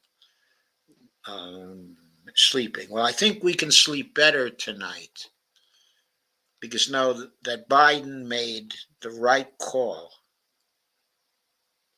And he obviously made the right call with the help of the Pentagon, who most probably informed him of the reality of trying to stop the hypersonic missiles. They probably said to him, we can't counter the Russians with a land war in Europe right now. We cannot counter their missiles. We will sustain very, very heavy damage in any conflict. We can't go forward with this. What I envisioned happened is there was an internal conflict among the decision makers. I think Tony Blinken and Jake Sullivan were willing to go along with what Ukraine actually wanted. I think Lloyd Austin gave a very loud no in this instance, saying, we don't have the capability to make this stick. Here's what the Russians can do to us. And I think he outlined that for Sullivan, for Blinken, and for Biden. And I think Biden sided with Austin and made the right call in this. And I think the crisis was serious enough because it forced them to back off a decision they had already made. I think the crisis was sufficiently serious that this decision will stick and that Biden will climb on down from the mountain that he had climbed up, that he will tell the Ukrainians that they can't have the ATACMS, that they have to have peace, with the Russians, and do the best they can to get, what they can get. But I think the decision that Biden has made implies the end of the attempt to break up the Russian Federation, to end the Putin regime, in Russia. I think this decision signals a policy change, in Washington, and that policy change is going to be good for all of us. Now, in the rest of that video, Scott talks about the administration continuing to talk over the possibility, talking, in the United Nations. It will continue. But I think the fateful decision has already been made, and that from here on in, there is only the climbing down to actually do. I don't think that Biden is going to want to do anything to jeopardize the election at this point.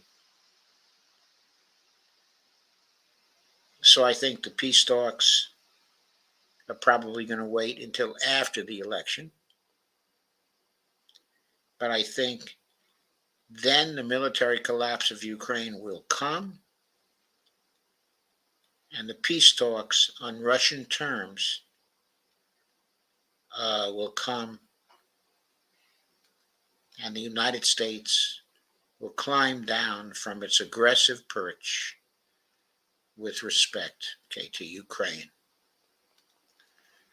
Dee points out the pagers that exploded in Lebanon were manufactured in Taiwan. The Taiwanese semiconductor industry is owned by the United States. Maybe that's true, Dee, but not for long. Not for long. But that's the subject, of another show. But I haven't ended this show. What I want to talk about now is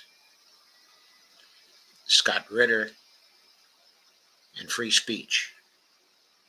And I'm going to talk about it with reference to an article that Scott did on his Substack. It's called In Defense of Free Speech.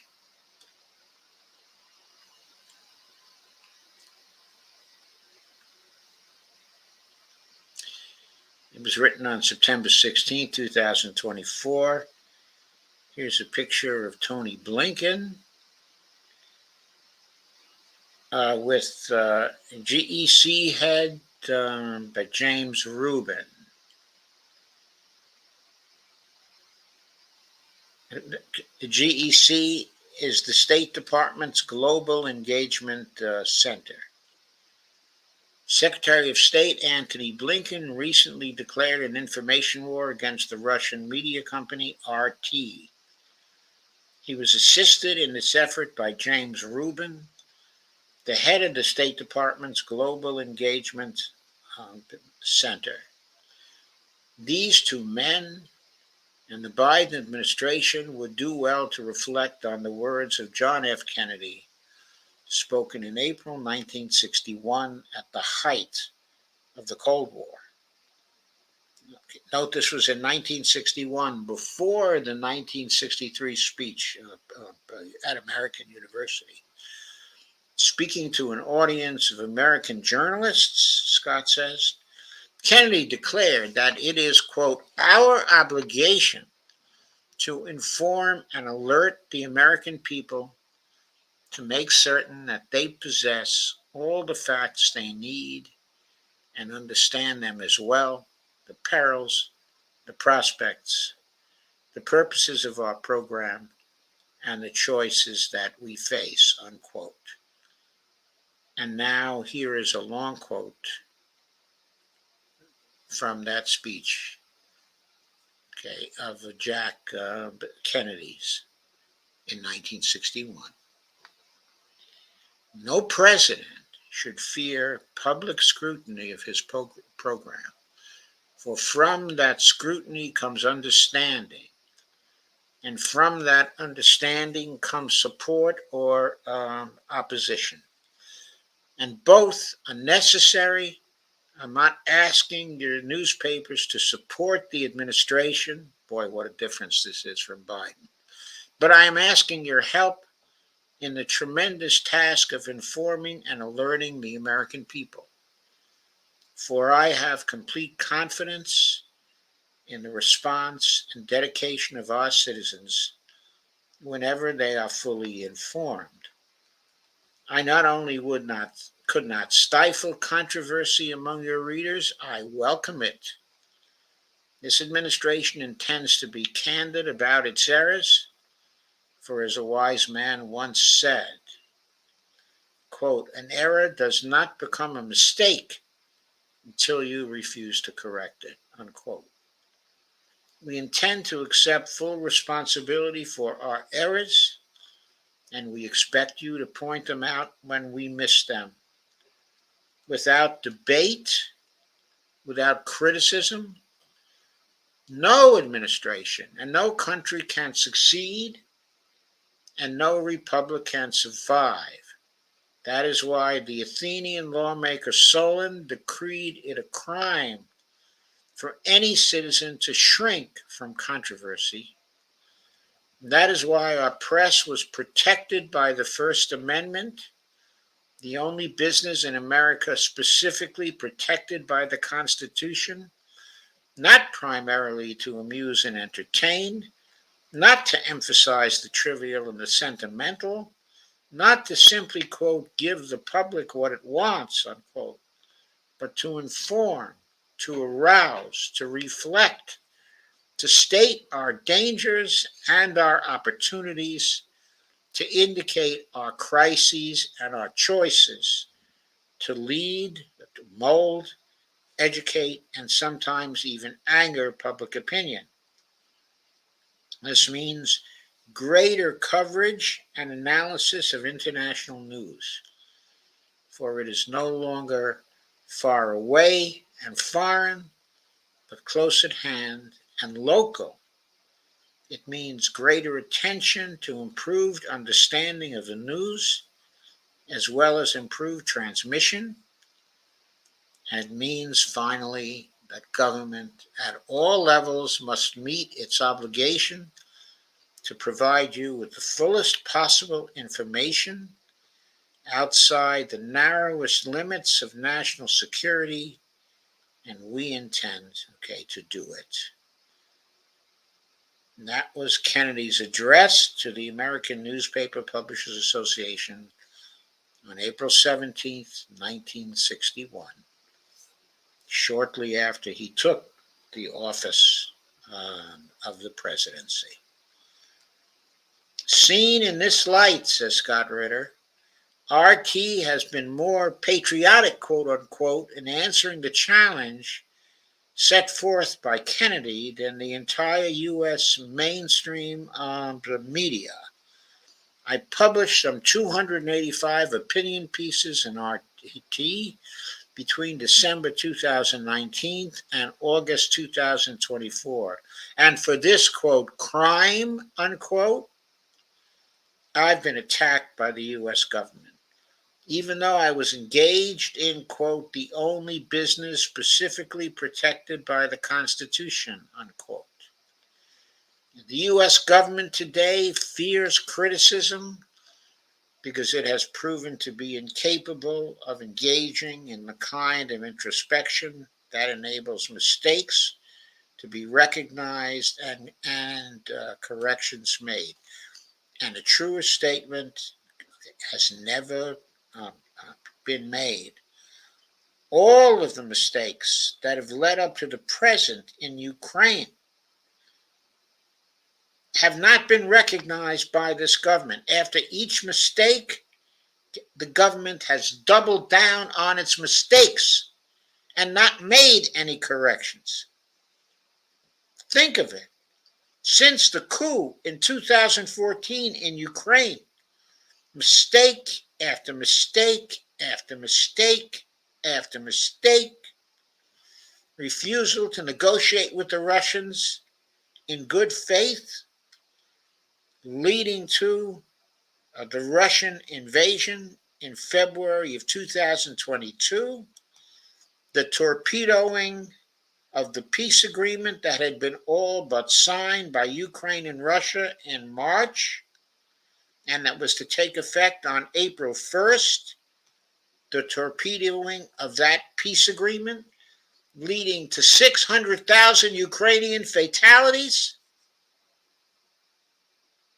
and to the terrible crisis we have now because we doubled down and doubled down and doubled down and doubled down and would not admit that the whole policy of trying to hurt Russia and dissolve the Russian Federation and remove Putin, that whole idea was a terrible, terrible mistake.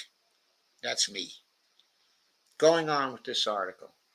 As Kennedy pointed out, without the debate, dialogue, and discussion that comes with critical review of policy, the American Republic cannot survive. And by the way, we're not surviving very well. The very threat of a Trump takeover once again is due to the fact that these governments we have won't recognize their mistakes and correct their mistakes. They haven't served the people for a long, long time. They keep on doubling down on these elections that do the donors' will and policies following the election that do the will of the donors and do not recognize the public purpose. And that's because people in office do not recognize the public purpose, do not admit their mistakes, do not correct their errors. Scott goes on. The censoring of any media outlet, including RT, silences the very critical debate that the United States needs to survive. We used to be strong and confident enough as a people, as a nation, to not wilt in the face of adversity. In the war of ideas, when faced with defeat, we came up with better ideas. Today, we fear critical thinking.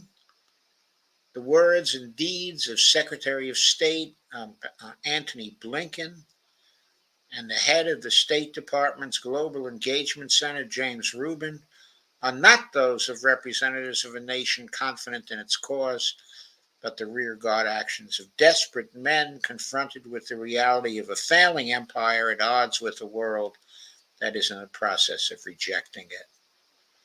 The only path available to the American people that can lead to our collective survival as a republic is to do our duty as citizens, to push back against the tyranny of censorship and the ignorance it enshrines by using the weapons of free speech and a free press to challenge the dangerous and misguided actions and policies of those who represent us.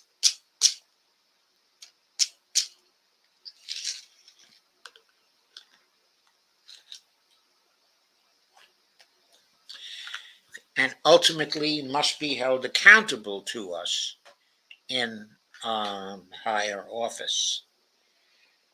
This is, says Scott, the battle of the ages, one which will be recorded in history as a defining moment for the American Republic. If we yield to the fear-based prejudices of the government, all is lost. But if we rise to the occasion and seek to purify ourselves but by embracing fact-based knowledge and thus empowered, engage in the kind of public scrutiny that free speech and a free press enables, we will have a chance to make the kind of changes needed for our survival. Every one of the articles I published in either RT or Sputnik were written in the spirit of John F. Kennedy, and now the U.S. government seeks to censor them. To deny we the people access to the information these articles contained, to keep us ignorant, to discourage a debate. It is time for we the people to stand up. It is time for we the people to speak out, end censorship in America, end the sanctions on RT and other Russian media, and in doing so, save the republic we call home. And that is Scott's plea.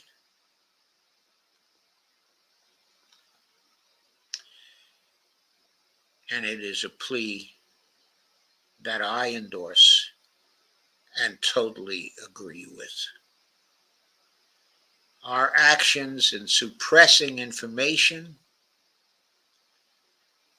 in trying to block what they call disinformation, even our efforts to define disinformation and to talk about it as if it is a legitimate thing.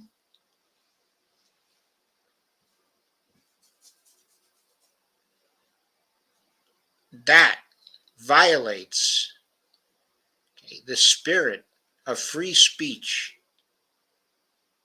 It denies the existence of a marketplace, of ideas. It tries to undermine the marketplace, of ideas. It violates the Constitution. In following policies like this, both the Republican and Democratic administrations have been violating the Constitution as they have in so many other areas. We have to defend and raise up the Constitution once again. We have to defend free speech and free press and defend the people who are defending free speech and free press. Dawn Foster asks, how much money did we send to Ukraine? I've lost count. 140 billion, 150 billion, 160 billion. Some people have said 200 billion. I don't know the real figure.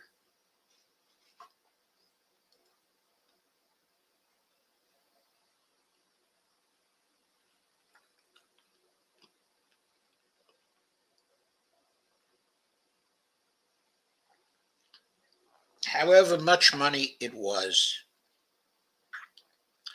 we could afford it. There was no affordability problem. We are a nation with a sovereign currency.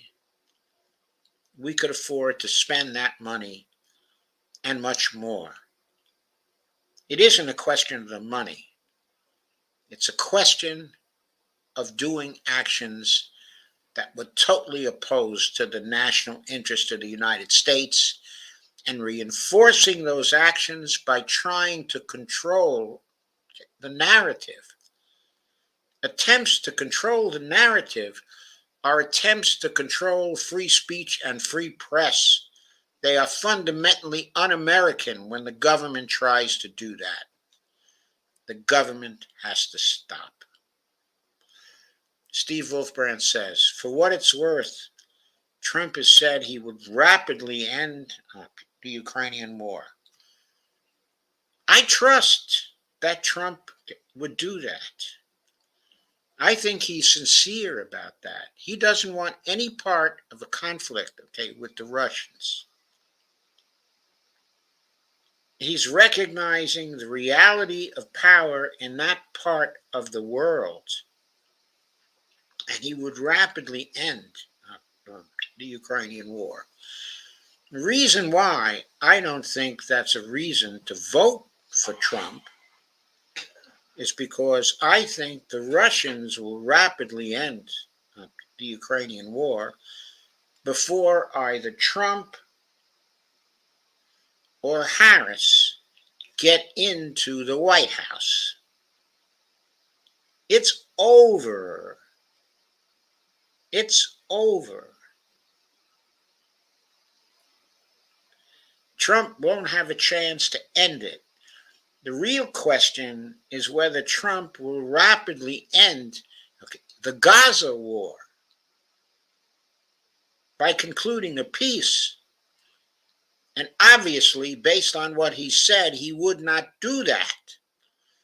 What he would do is try to increase the speed with which the Israelis either kill or drive the Palestinians out of Gaza and the rest of Palestine between the river and the sea as well. And that is going to bring us into direct conflict with the axis of resistance, including Iran. There's a new military alliance between Iran and Russia.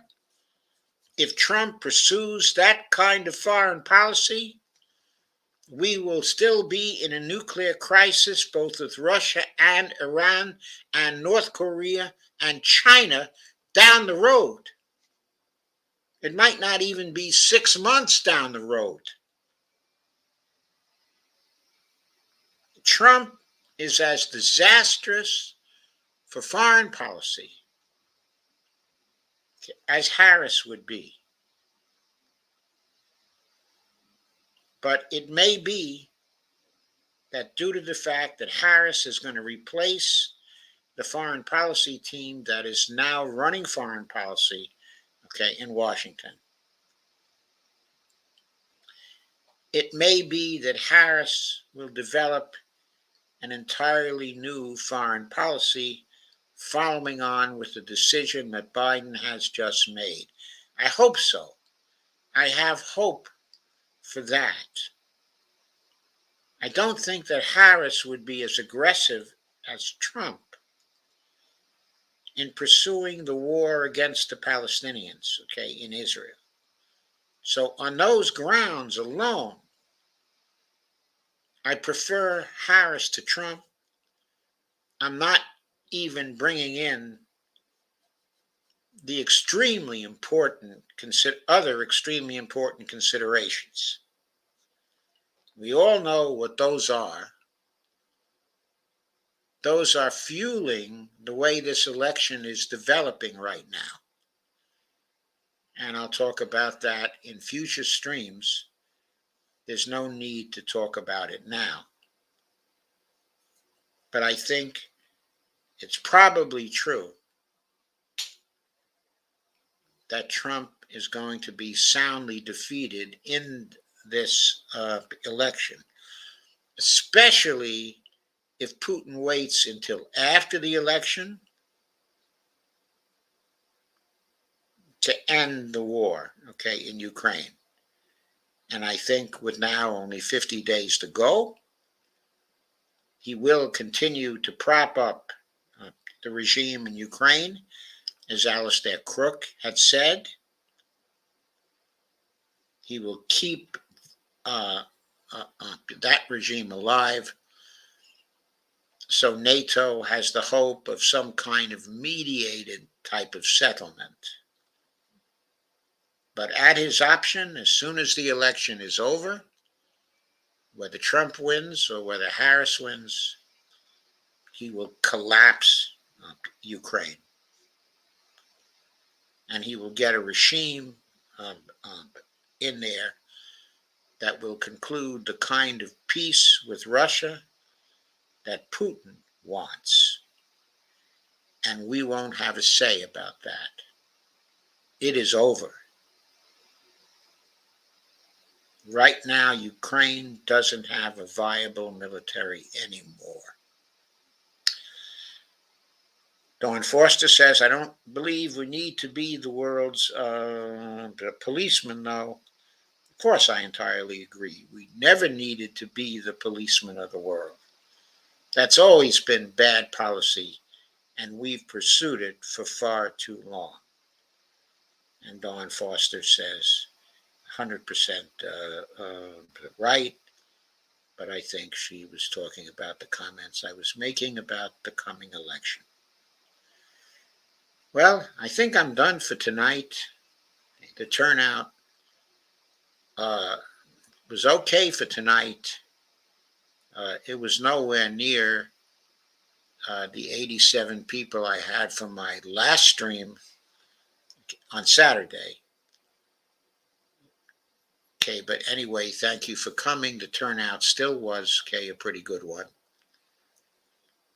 And I hope that because this stream was so important and so informative, that the aftermarket for the stream will be very, very good. I will be back on Tuesday.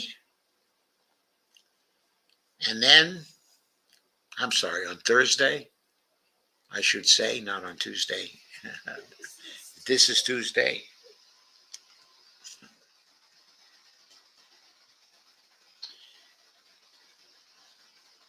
Right now, what I intend to talk on, I intend to talk on issues such as the relationship of Kamala to the billionaires,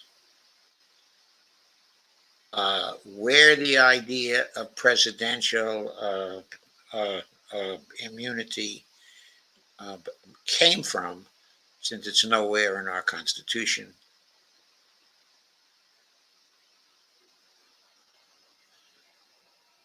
I'm also going to talk about a piece from Tom Hartman as well. I'll be going on at 8 o'clock on Thursday. It should be a very interesting stream, and I invite you all to come back for it. Okay, but for now, good night. But Evelina says, thank you, where the you is capitalized. Thank you, good night. Thank you, Evelina, for coming and for commenting. Alana says, good night, all.